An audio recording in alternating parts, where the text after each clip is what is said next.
नमस्कार. जंतर मंतरवरती पोलिसांच्या लाठ्या खाऊन तरुण जखमी. पण आईचा फोन येताच तरुणाचे असे काही शब्द की ऐकून डोळ्यातून येईल पाणी.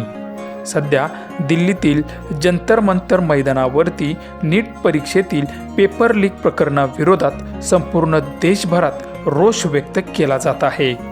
या पेपर लीक विरोधात कॉकरोच जनता पार्टीने दिल्लीच्या जंतर मंतर मैदानावर मोठं आंदोलन उभा केलं आहे.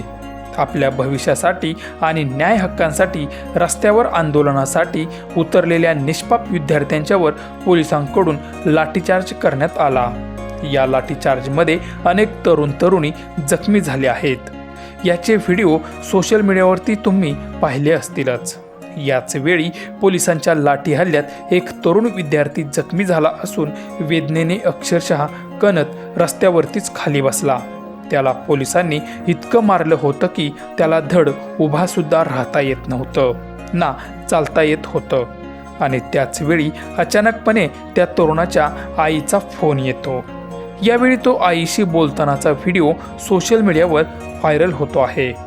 त्यावेळी आईशी बोलताना तो तरुण, आई मी ठीक आहे, सर्व काही सुरळीत आहे, मी नारेबाजी करतोय त्यामुळे माझा आवाज थोडा कापतोय, बाकी सर्व ठीक आहे असं म्हणून फोन ठेवतो. आईला आपल्या वेदना कळू नये म्हणून तो आईशी तो तरुण खोटं बोलला.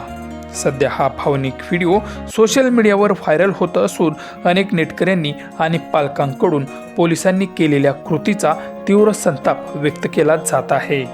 हे आंदोलन आता फक्त परीक्षेपुरतं मर्यादित राहिलं नसून विद्यार्थ्यांच्या अस्तित्वाचा आणि सन्मानाचा लढा बनला आहे.